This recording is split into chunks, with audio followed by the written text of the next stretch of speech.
ছাউনির দিকে ফিরিতে ফিরিতে গৌরী ধনঞ্জয়কে ময়ূরবাহনের কথা বলিল। শুনিয়া ধনঞ্জয় বলিলেন, আবার একটা কিছু নূতন শয়তানি আঁটছে। তা তো বটেই, কিন্তু এখন কর্তব্য কি? দীর্ঘকাল আলোচনা ও পরামর্শের পর স্থির হইল যে ময়ূরবাহনের সহিত দেখা করাই যুক্তিসঙ্গত।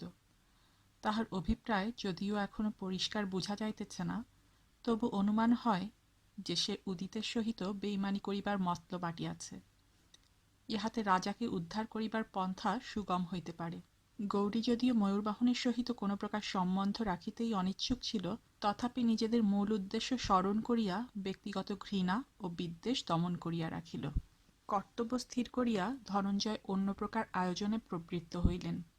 দুইজন গুপ্তচর দুর্গের সেতুমুখে লুকায়িত করিয়া রাখিলেন, যাহাতে ময়ূরবাহন একাকী আসিতেছে কিনা পূর্বাহ্নে জানিতে পারা যায়। এমনও হইতে পারে যে কুচক্রী উদিত গৌরীকে হঠাৎ লোপাট করিয়া দুর্গে লইয়া যাইবার এই নূতন ফন্দি বাহির করিয়াছে। উদিত ও ময়ূরবাহনের পক্ষে অসাধ্য কিছু নাই।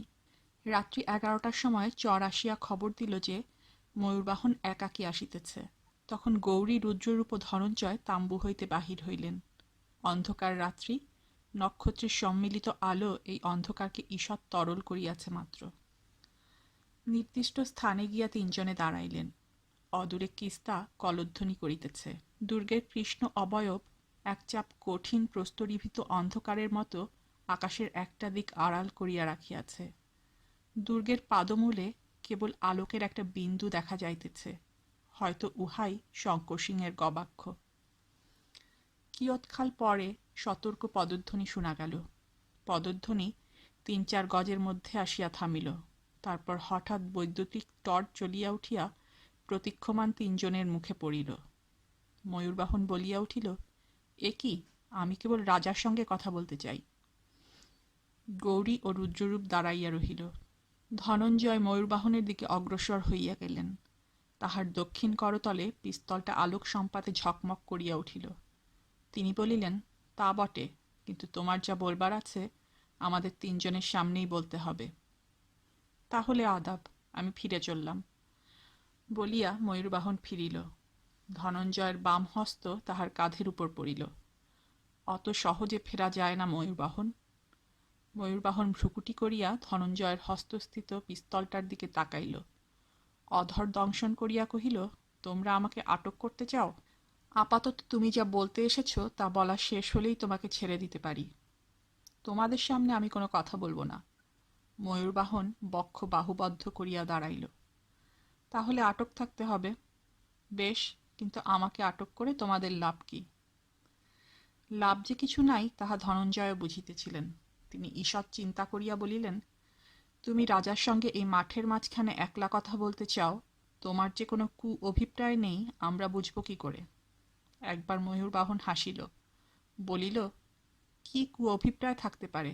রাজা কি ক্ষীরের লাড়ু যে আমি টপ করে মুখে পুরে দেব? তোমার কাছে অস্ত্র থাকতে পারে, তল্লাশ করে দেখো, আমার কাছে অস্ত্র নেই। ধনঞ্জয় কথায় বিশ্বাস করিবার লোক নহেন। তিনি রুদ্ররূপকে ডাকিলেন। রুদ্ররূপ আসিয়া ময়ূরবাহনের বস্ত্রা দিয়ে তল্লাশ করিল, কিন্তু মারাত্মক কিছুই পাওয়া গেল না। ময়ূরবাহন বিদ্রূপ করিয়া কহিল, কেমন, আর ভয় নেই তো? ধনঞ্জয় আবার বলিলেন, আমাদের সামনে বলবে না? না। ময়ূরবাহন দৃঢ়ভাবে মাথা নাড়িল। তখন ধনঞ্জয় কহিলেন, বেশ, কিন্তু আমরা কাছাকাছি থাকব মনে রেখো। যদি কোনো রকম শয়তানির চেষ্টা করো তাহলে। ধনঞ্জয় মুষ্টি খুলিয়া পিস্তল দেখাইলেন। ময়ূরবাহন উচ্চস্বরে হাসিল। সর্দার, তোমার মনটা বড় স্নগ্ধ। বয়সকালে তোমার ক্ষেত্রিয়ানীকে বোধ হয় এক লহমার জন্যও চোখের আড়াল করতে না। হাসিতে হাসিতে ময়ূরবাহন গৌরীর দিকে অগ্রসর হইয়া গেল। টর্চের আলো নিবাইয়া ময়ূরবাহন কিয়ৎকাল গৌরীর সঙ্গে ধীর পদে পাদচারণ করিল। রুদ্ররূপ ও ধনঞ্জয় তাহাদের পশ্চাতে প্রায় 20 হাত দূরে রহিলেন। হঠাৎ নীরবতা ভঙ্গ করিয়া ময়ূরবাহন বলিল, আপনার সব পরিচয়ই আমরা জানি। শুষ্ক স্বরে গৌরী বলিল, এই কথাই কি এত রাত্রে বলতে এসেছ? ময়ূরবাহন উত্তর দিল, না। কিয়ৎকাল নীরব থাকিয়া যেন আত্মগতভাবেই বলিতে আরম্ভ করিল, আপনার ভাগ্যের কথা ভাবলে হিংসা হয়। কোথায় ছিলেন বাংলাদেশের এক নগণ্য জমিদারের ছোট ভাই? হয়ে পড়লেন একেবারে স্বাধীন দেশের রাজা। শুধু তাই নয়, সেই সঙ্গে পেলেন এক অপূর্ব সুন্দরী রাজকন্যার প্রেম। একেই বলে ভগবান যাকে দেন ছপ্পর ফোরকে দেন। কিন্তু তবু পৃথিবীতে সবই অনিশ্চিত। অসাবধান হলে সিংহাসনের ন্যায্য অধিকারীও রাস্তার ফকির বনে যায়। সুখ সৌভাগ্যকে যত্ন না করলে তারা থাকে না। তাই ভাবছি, আপনার এই হঠাৎ পাওয়া সৌভাগ্যকে স্থায়ী করবার কোনো চেষ্টা আপনি করছেন কি? অথবা কেবল কয়েকজন ফন্দিবাজ কুচক্রীর খেলার পুতুল হয়ে তাদের কাজ হাসিল করে দিয়ে শেষে আবার পুনর্মুষিক হয়ে দেশে ফিরে যাবেন?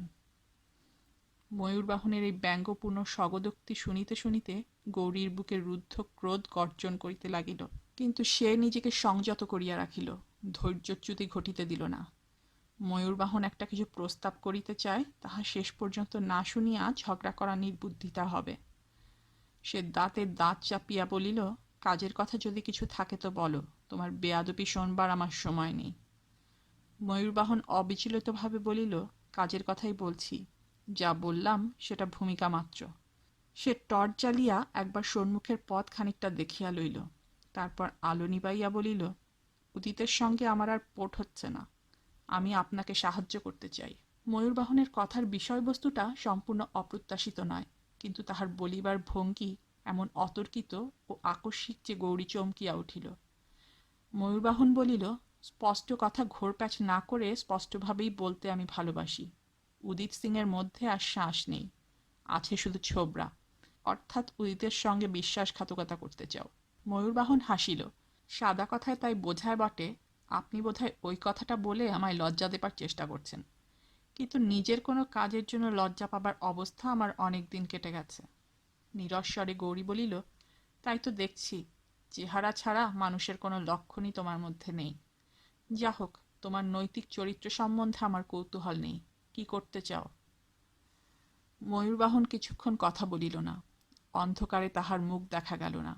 তারপর সে সহজ স্বরেই বলিল, আগেই বলেছি আপনাকে সাহায্য করতে চাই।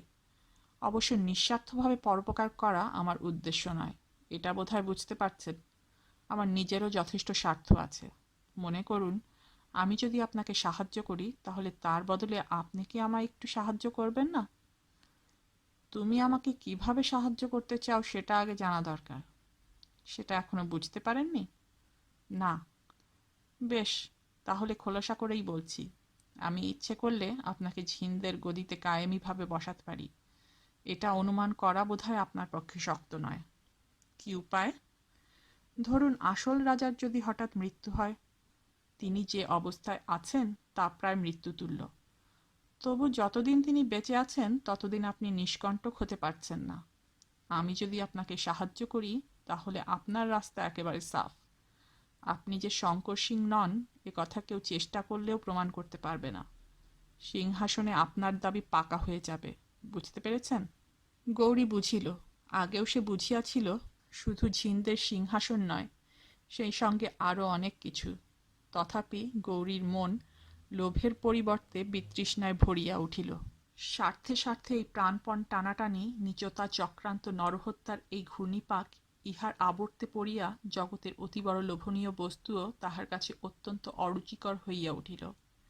সে একবার গা ঝাড়া দিয়া যেন দেহ হইতে একটা পঙ্কিল অসুচিতার স্পর্শ ঝাড়িয়া ফেলিবার চেষ্টা করিল।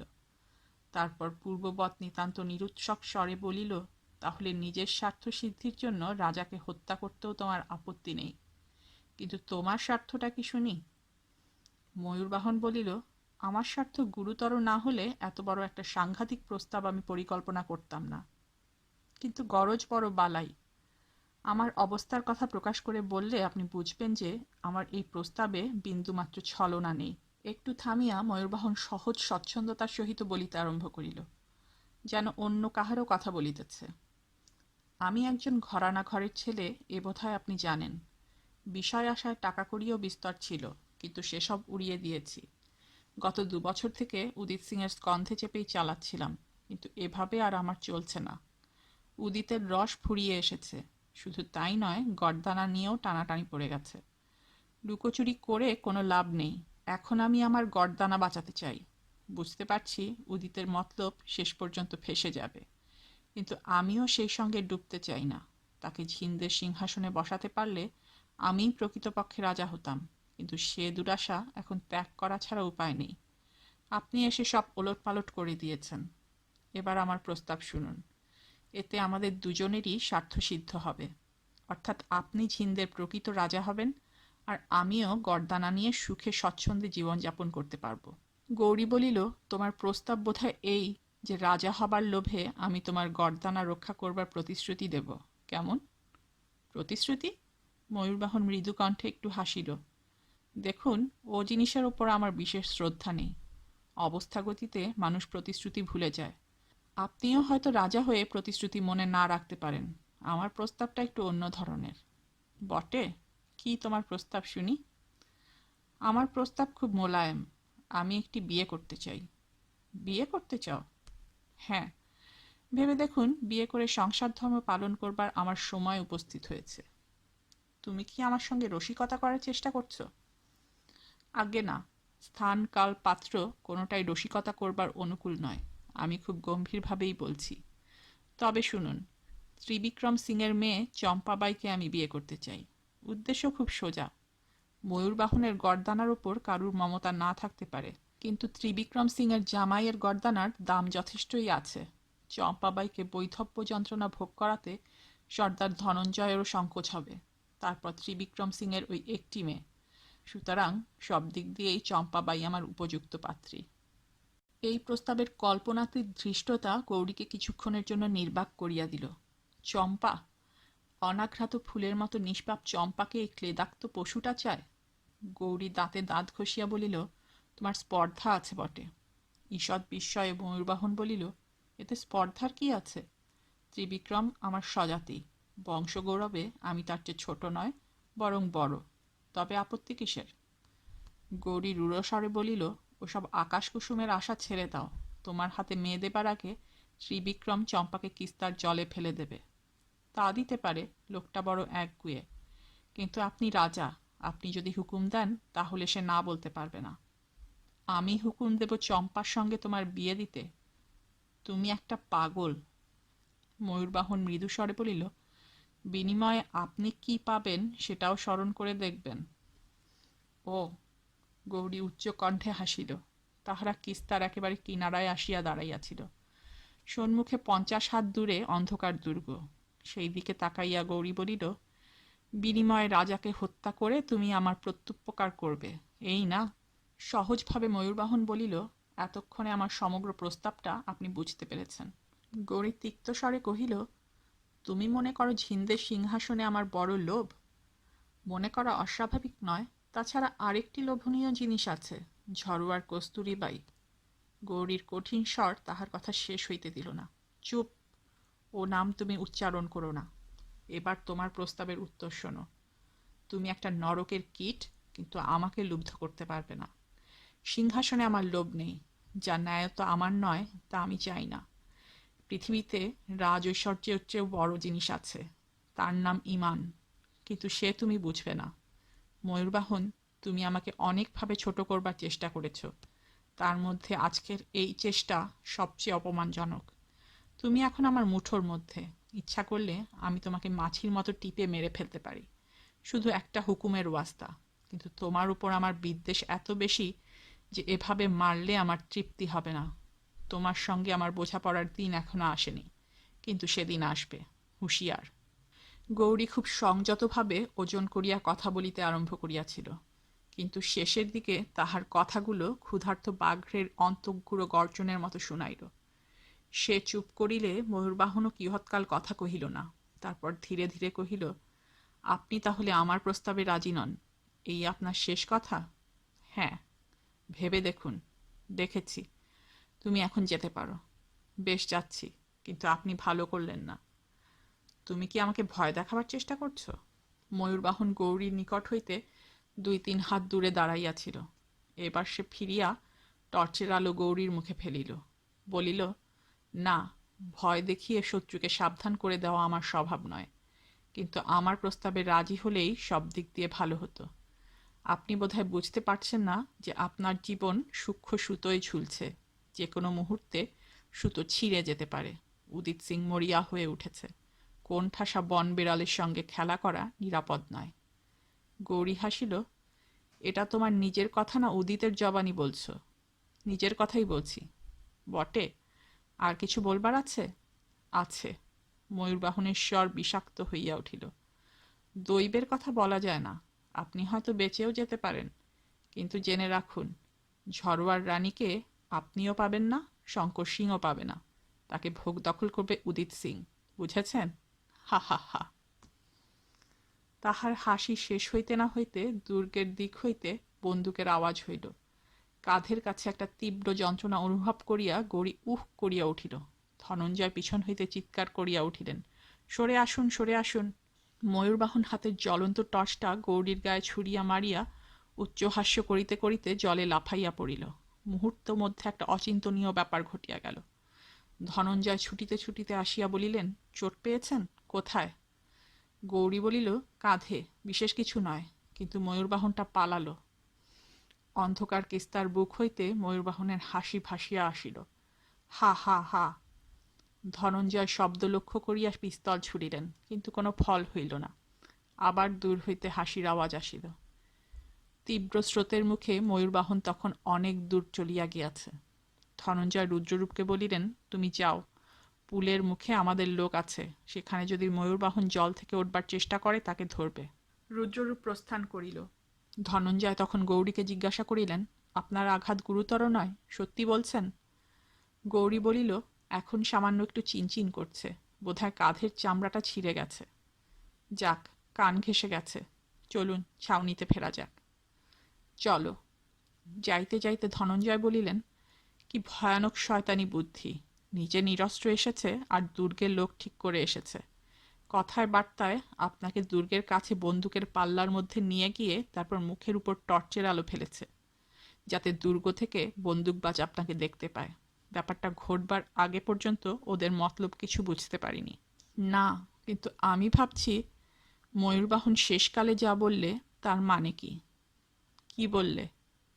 গৌরী জবাব দিতে গিয়া থামিয়া গেল, বলিল, কিছু না।